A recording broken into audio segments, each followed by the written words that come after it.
Oke, Assalamualaikum warahmatullahi wabarakatuh. Selamat pagi ya, tetap semangat pagi untuk siswa-siswi SMP Negeri 1 Banarowa dalam mengikuti pembelajaran jarak jauh, khususnya untuk kelas 8. Kita bertemu lagi di pembelajaran matematika. Untuk pertemuan kali ini setelah kita PTS, kita lanjutkan lagi materi selanjutnya, yaitu bangun ruang sisi datar ya. Oke, sebelum mengawali pembelajaran, marilah kita berdoa terlebih dahulu agar diberi kemudahan dan mendapatkan ilmu yang bermanfaat. Berdoa, mulai. Selesai. Oke, bagi yang menyaksikan boleh disiapkan buku paketnya. Ini untuk semester 2 matematika kelas 8. Yaitu bangun ruang sisi datar. Apa saja yang akan dipelajari, kita lihat di tampilan HP kalian ya. Langsung ke slide-nya. Sudah terlihat di sana. Bangun ruang sisi datar ya, sering disingkat BRSD. Di situ gambar-gambar yang menyerupai bangun ruang sisi datar apa saja. Nanti ada rubrik gitu ya. Itu seperti kubus, kemudian ada berikutnya kado atau apa itu, ada balok nanti menyerupainya, ada prisma, dan yang terakhir piramid itu seperti limas atau rumah itu seperti limas seperti itu. Oke, lanjut. Ya, kompetensi dasarnya itu ada 3.9, membedakan dan menentukan luas permukaan dan volume bangun ruang sisi datar, yaitu ada kubus, balok, prisma, dan limas. 4.9, menyelesaikan masalah yang berkaitan dengan luas permukaan dan volume bangun ruang sisi datar. Oke, lanjut saja. Ini peta konsepnya bisa dilihat. Nanti kita akan bahas di bangun ruang sisi datar ada luas permukaan, ada volume. Nah, di atas sebelumnya kita akan bahas ada hubungan antara diagonal ruang, diagonal bidang, dan bidang diagonal. Itu yang perlu kalian bedakan di unsur-unsur bangun ruang. Apa saja di situ, ada kubus, balok, prisma, limas, sampai yang bawah nanti bangun ruang sisi datar gabungan. Nanti gabungan bisa balok dengan prisma atau yang lainnya. Ya, itu. Lanjut. Ini ya, kita mengenal bangun ruang sisi datar. Sebenarnya kalian sudah kenal dari kelas 6 ya. Di SD sudah ada, kelas 5 bahkan sudah belajar. Ini bangun ruang sisi datar. Ada kubus, balok, prisma itu contohnya prisma segitiga, nanti bisa segi 4, segi 5 sampai segi n. Begitupun dengan limas ya, gambarnya limas itu atasnya lancip. Nah, alasnya di situ bisa segitiga, itu contohnya 5 segi 4 ya, sama seperti prisma, bisa 5 segi 4, segi 5, dan sampai seterusnya segi n. Oke, lanjut. Oke, apa yang dimaksud dengan kubus dan balok? Ini kubus ada pengertiannya. Kubus merupakan bangun ruang yang dibatasi oleh 6 buah bangun datar berbentuk segi 4 dan kongruen. Segi 4-nya di situ adalah persegi. Balok apa? Balok merupakan bangun ruang yang dibatasi oleh 3 pasang bangun datar berbentuk segi 4 yang kongruen dan sejajar. Ada 3 pasang berarti 6. Nanti pasang-pasangannya bisa alas dengan tutup, depan belakang, kanan kiri, itu sama. Oke, gitu. Lanjut. Berikutnya, apa yang dimaksud dengan prisma limas sekaligus? Ini prisma adalah bangun ruang yang dibatasi oleh 2 bangun datar yang kongruen dan sejajar, serta bidang lain sebagai sisi tegaknya. Yang sama apa? Yang bagian alas sama tutupnya. Itu ada pada gambarnya yang diberi warna. Alas dan tutupnya sama, ukurannya sama. Ya, segitiga, segi 4, segi 5 contohnya prisma itu. Begitu juga dengan limas. Limas adalah bangun ruang ini bangun ruang yang dibatasi oleh sebuah bangun datar sebagai alasnya dan sisi-sisi tegak yang bertemu pada satu titik atau titik puncaknya hanya satu di atas lancip ya. Bedanya dengan prisma, kalau prisma punya alas tutup yang sama, kalau limas hanya punya alas di sana, titik puncaknya di sini satu, bertemu satu titik di atas. Oke, lanjut. Nah, ini unsur-unsur yang perlu diingat kembali. Tadi di peta konsep juga ada, kamu harus bisa membedakan mana diagonal ruang, diagonal sisi atau bidang, sama bidang diagonal. Ini gambar atas, sisi itu bidang sebenarnya ya, bentuknya bisa Kalau dalam kubus persegi, kalau dalam balok ada persegi panjang. Itu namanya sisi.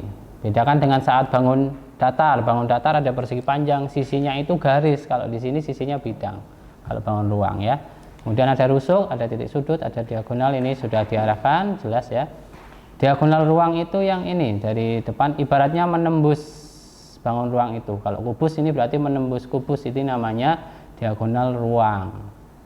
Ya, dari pojok ruangan ini misalnya sudut yang depan kiri sampai pojok belakang kanan sana, itu diagonal ruang. Kemudian diagonal sisi atau bidang diagonal yang berada di sisi.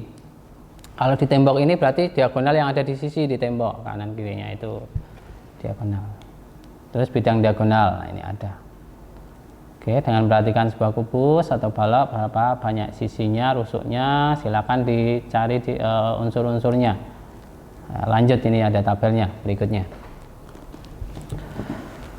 Oke, di situ ada bangun kubus, balok, prisma, segitiga. Contohnya kita ambil prisma segitiga segi 4, limasnya juga segitiga dan segi 4. Bisa ditambah nanti segi n. Silakan diperhatikan, tabelnya sudah ada. Saya ambil contoh kubus, sisinya ada 6, rusuknya 12, titik sudutnya 8, diagonal ruangnya 4, diagonal bidangnya 12, bidang diagonalnya 6. Balok sama kubus ini unsur-unsurnya sama, karena hanya nanti beda pada sisinya. Kalau kubus persegi semuanya, kalau balok persegi panjang nanti ya.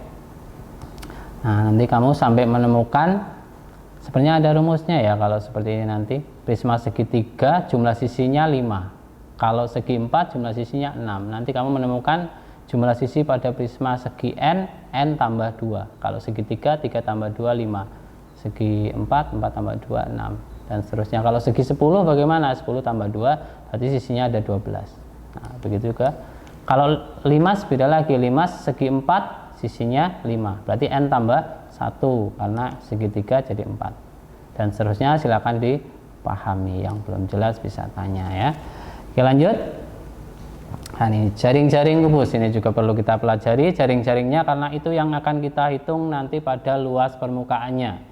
Ketika kita menghitung luas permukaan, berarti sebenarnya ketika dibuka, contohnya sini kubus, nanti jadi jaring-jaring yang dihitung luasnya. Kalau sebuah karton, kardus gitu ya misalnya bentuknya, ketika dibuka seperti ini pada gambar, nanti jaring-jaringnya bisa terlihat. Nah, dipasang lagi menjadi kubus kembali seperti ini. Nah, kalau kubus kamu harus tahu jaring-jaringnya seperti apa. Dulu di SD, SMP juga diulang lagi mana yang merupakan jaring-jaring kubus. Nah, coba kita lihat selanjutnya. Nah, ini jaring-jaring kubus dan balok. Jaring-jaring kubus, nah ini kalau kita buka, alasnya yang merah, tutupnya yang biru. Banyak jaring-jaring kubus contohnya yang bisa kita bentuk ya. Yang penting alas dan tutup itu jangan jejeran ya. Kalau dalam soal biasanya seperti itu, karena alas dan tutup itu kan berhadapan. Ketika mereka berjajar ya nggak bisa untuk jadikan alas sama tutupnya. Ini warna merah sama birunya atau hijaunya ini pasti tidak jejeran, pasti tidak kalau pas menjadi jaring-jaring. Seperti itu ya, silakan bisa dipahami.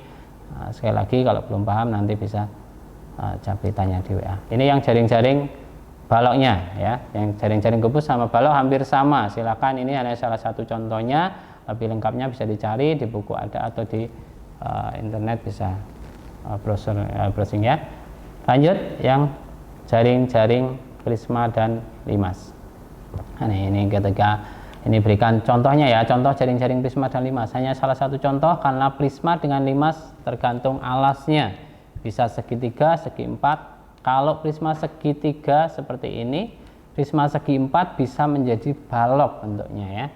Nah, ini ketika dibuka jaring-jaringnya ini. Limasnya juga sama. Ini kita ambil yang kalau limas segi 4, jaring-jaringnya menjadi seperti ini, yang atas, yang prisma atau limas ini, limas segitiga dibuka menjadi seperti ini. Oke, paham ya? Tinggal mengulang, lanjutnya cari sendiri contoh yang lainnya. Berikutnya, nah kita masuk luas permukaan dan volume bangun ruang sisi datar. Yang akan kita bahas pertemuan ini nanti luasnya dulu. Nah, besok volume sekaligus dengan bangun gabungan dan masalah sehari-hari. Kita bahas luasnya dulu, yaitu kubus, balok, prisma dan limas. Lanjut. Satu, luas permukaan kubus.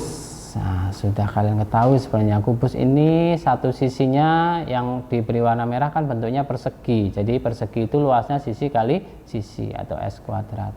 Karena keenam sisinya ini sama, ya maaf bidang ini kalau sisi di sini menjadi rusuk ya nanti ya.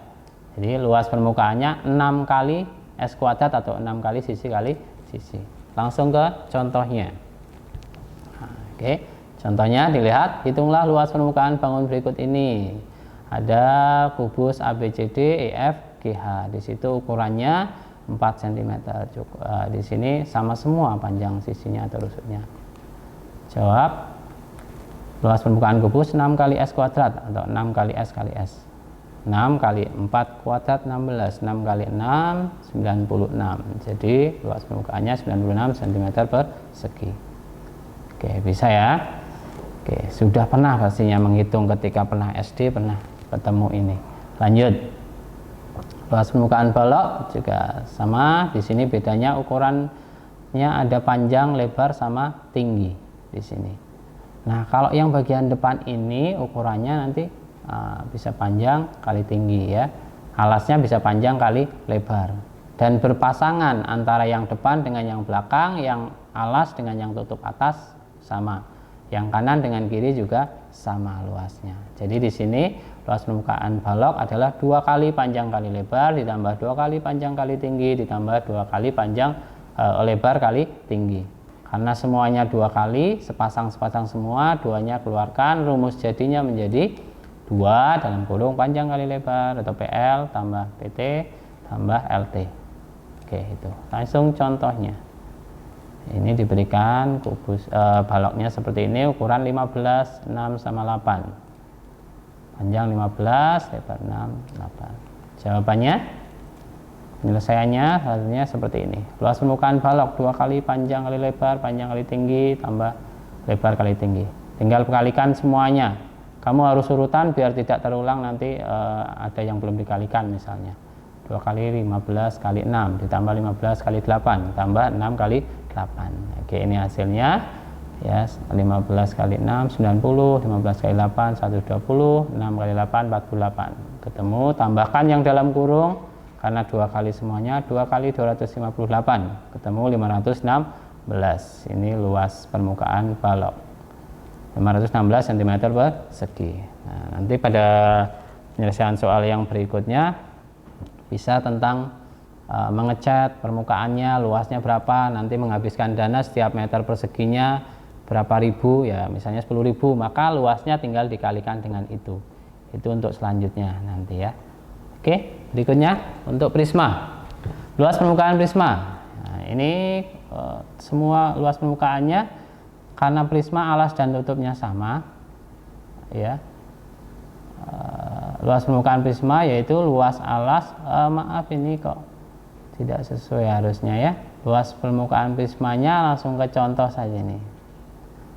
Nah, rumusnya harusnya 2 kali luas alas tambah keliling alas kali tinggi. Tadi pengambilannya itu rumus volume, maaf tadi ya. Ini jadi alas dan tutupnya sama. Ini. Perhatikan contoh saja tadi yang di rumus awal, setnya kurang tepat ya. Tadi yang terambil adalah volume. Jadi yang bagian biru ini alas sama tutup luasnya sama. Karena ini segitiga, maka di sini rumus luasnya 2 kali luas alas. Karena segitiga setengah kali alas kali tinggi. Yang tambah keliling alasnya kalikan tinggi. Nah, begitu ya. Tinggal dimasukkan. Nah, dalam soal ini untuk yang AB belum diketahui padahal butuh keliling alas. Karena ini alasnya segitiga siku-siku, rumusnya menjadi AB sama dengan akar AC kuadrat tambah BC kuadrat. 4 kuadrat tambah 3 kuadrat ketemu AB-nya 5. Nah, ini Pythagoras yang sangat sudah kalian ketahui kemarin.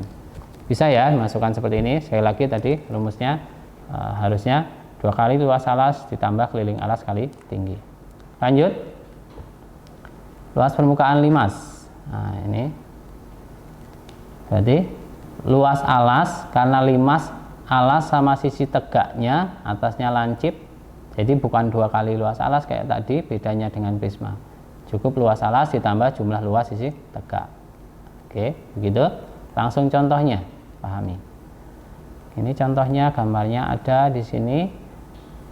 Diketahui limas itu alasnya berbentuk persegi, dan panjangnya TE 5, AB 6. Tentukan luas permukaan limas tersebut. Ini penyelesaiannya. Jawab. Luas alas ditambah jumlah luas bidang tegak. Alasnya karena persegi, sisi pangkat 2 atau S kuadrat 6 pangkat 2 ditambah 4 kali. Jadi sisi tegaknya sama semua karena alasnya persegi. Segitiga setengah kali alas kali tinggi, ketemu 6 kuadrat 36, 4 kali ini jadi 60. Tambahkan semua, luas permukaan limas ini adalah 96 cm persegi. Oke, begitu sudah semuanya. Untuk materi hari ini kita akan bahas luasnya saja. Untuk volume dilanjutkan di pertemuan yang akan datang. Ini untuk latihan kalian, silakan dipahami. Yang pertama tentang kubus, silakan dibaca. Kalau kalian pernah lihat dadu ya, yang mainan ular tangga gitu kan, ada dadu dan sebagainya. Mainan yang ketemu dadu ini ada titiknya 1 sampai 6 ya, 1, 2, 3, 4, 5, 6. Ini dibuat jaring-jaringnya tadi. Bagaimana? Bahwa yang titik-titik yang berhadapan itu jumlah sisinya selalu 7. Nah, mana satu pasangannya harus dengan yang 6 nanti dengan 7. Dari keempat ini mana ya yang sesuai? Silakan dipahami. Ini hanya pemahaman yang mana. Kemudian soal berikutnya tentang balok, prisma sama limas. Silakan dicoba di rumah. Yang bingung tanyakan, sampaikan hasilnya sudah sesuai atau belum, bisa japri WA Pak Guru. Oke. Begitu pertemuan hari ini. Semoga bermanfaat. Sekali lagi tetap semangat karena masih dalam kondisi pandemi Covid. Patuhi untuk protokol kesehatan COVID. Kemudian semoga dalam keadaan sehat semuanya. Kita akhiri pertemuan kali ini. Semoga bermanfaat. Bila ada kesalahan mohon maaf. Wassalamualaikum warahmatullahi wabarakatuh.